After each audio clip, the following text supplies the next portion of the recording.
Thomas Porteous and you're watching NewsX World. Let's take a look at some of the top stories. Tensions are at a boiling point after India carried out airstrikes on 9 targets in Pakistan and Pakistan-occupied Kashmir.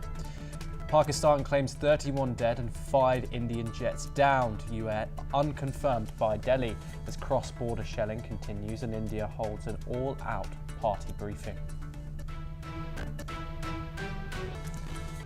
A blast was reportedly heard in Pakistan's eastern city of Lahore this morning, according to local reports. It comes a day after Indian strikes at multiple locations in the country and fears of escalation in conflict between the nuclear-armed powers. Cardinals return to the Sistine Chapel for a second day in a wide-open papal election. Black smoke from the chimney signals no pope chosen yet in this historically diverse conclave. The US and Britain are poised to unveil a deal to lower tariffs on steel and autos, the first since Trump's global levies. Both leaders will speak on Thursday, with Trump calling it a major trade deal and Prime Minister Starmer praising US ties as indispensable. Russia's 3-day ceasefire begins, bringing calm to major Ukrainian cities after nights of heavy attacks. However, Ukraine says Russian forces launched bombs on the northern Sumy region despite the truce. At least 33 Palestinians are killed in Israeli strikes on a Gaza restaurant and market, according to medics. Dozens more die in earlier strikes on schools as Israel signals a wider offensive after 19 months of war.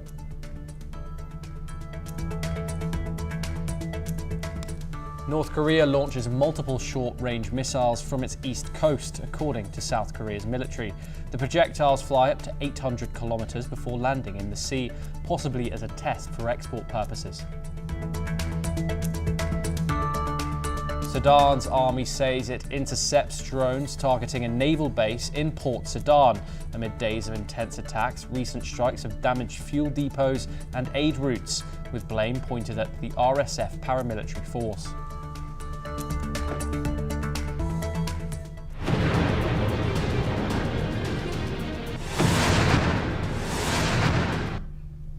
India has confirmed that on the night of the 7th to the 8th of May 2025, Pakistan attempted to engage a number of military targets in northern and western India, including Awantipura, Srinagar, Jammu, Pathankot, Ambedkar, Kathpurtala, Jalandhar, Lundhindar, Adampur, Bathinga, Chhattisgarh, Nal, Palodi, Uttalaj and Burj using drones and missiles. These were neutralized by the integrated counter-UAS grid and air defense systems. The debris of these attacks is now being recovered from a number of locations that prove the Pakistani attacks.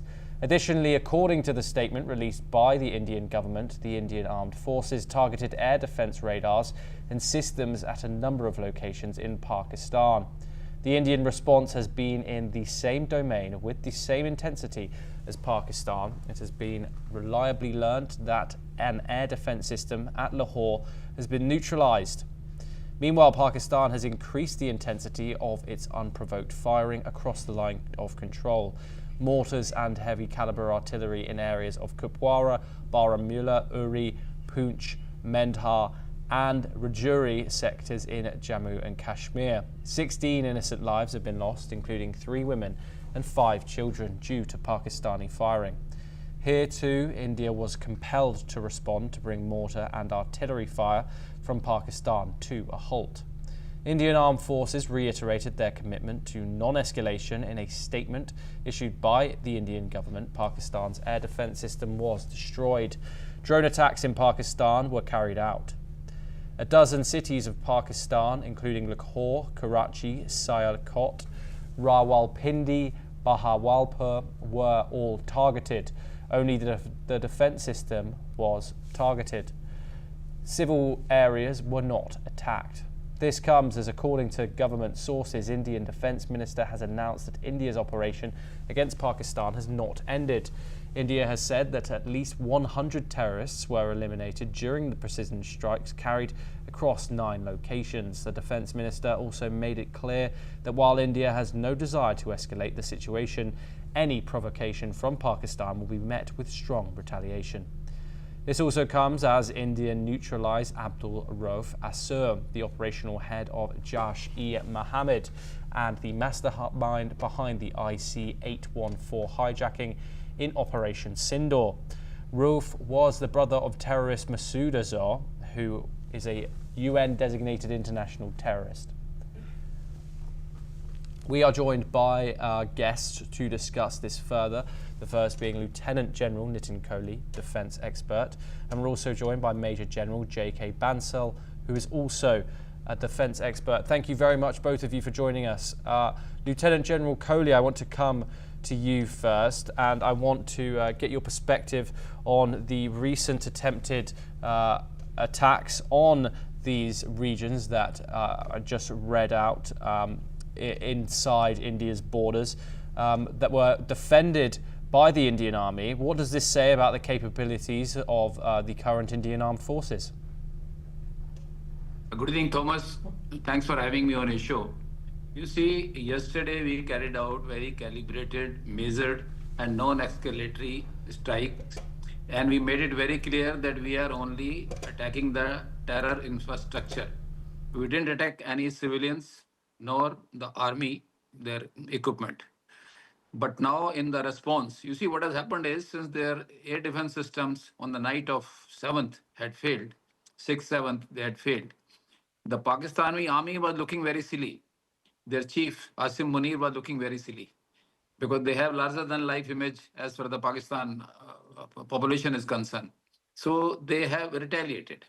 They have retaliated in this manner, like yesterday, the entire IB and the line of control area, right from Gujarat till top in J&K, they try to attack our forward airfields and also some of our cities, including Amritsar and our Gurudwara in Amritsar, which is a very sort of pious place as far as Indians are concerned.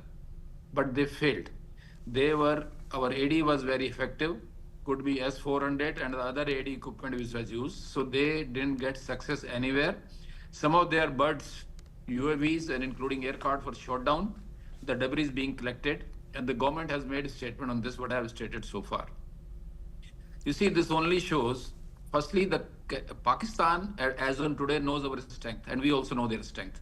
They are not capable of fighting with us. But the army, the way they are, since it is a radicalized army, and their terror infrastructure has been hit, so they want to sort of, and we have no terrorist infrastructure. You see, the right thing would have been, had we something like this, they would have attacked that. So now they have upped the ante. Their response has been unproportionate. So now, but at the same time, we are a responsible country. We will exercise our restraint. But you asked me also a question that how well prepared we are. You see, the Indian Army and Armed Forces rather have been prepared only. That's our task, to remain prepared. For 2 front walls also. But now at the moment we are talking of only Pakistan. We are very well prepared to defend our people and also to go into Pakistan and carry out a deterrent punishment to them so that they do not try these things with us in future. Thomas, please. Yes, and Lieutenant General Kohli, despite these strikes, India has reiterated its commitment to non-escalation in this conflict. How do you interpret the balancing act between firm retaliation and strategic restraint? You see, India is a very mature country, and that is the reason the international community is with us. Yesterday also we said that our attacks were non-escalatory. We also give them an off-ramp so that they can have face saving in front of their own population. We don't want to, our economy is doing well, our country is doing very well. We don't want to get involved into full-fledged war. But if it is thrust upon us, then certainly we'll have to do it. So all attempts will be made. You see, our foreign minister has spoken to number of foreign ministers of various countries. Our PM has spoken to some other countries, basically to finish it here only. And Pakistan has also been given message. In the morning, we also saw their deputy prime minister, who is also the foreign minister, he also of Pakistan, he also made a statement that he wants to speak to NSA. So they have also been making conciliatory gestures. Today, a minister of Saudi Arabia has come in Delhi. It was not planned. All of a sudden, he has landed up here.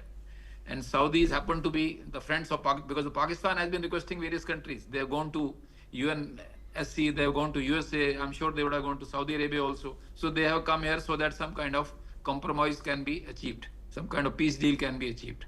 But at the same time, if their actions are not commensurate with that, we'll have to sort of give them adequate response. Yes, and one final question, Lieutenant Nitin Kohli. The elimination of this known terrorist, Abdul Rauf Azhar, a UN-listed terrorist and responsible for the IC 814, is a major development. How will this shape India's counter-terror strategy moving forward? You see, this only gives a message to the terrorist that no matter how much time it takes and wherever you hide, you will be penalized. Masood Azhar himself has not been killed, who was responsible for 814. His family members have been killed, though he has now been repenting. But I want to say something here, Thomas. You see, this is not the terrorists. You kill these 100 terrorists, 100 more will be produced.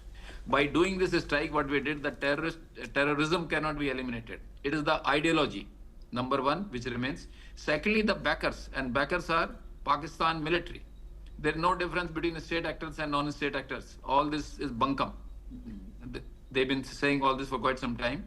You have seen in the funeral of the relations of these terrorists in Bahawalpur yesterday. Most of the army persons were there. These terrorists were put in the coffins, and those coffins I do apologise, Lieutenant General Kohli. We have some breaking news coming in, but please stay with us. Chinese Foreign Ministry has said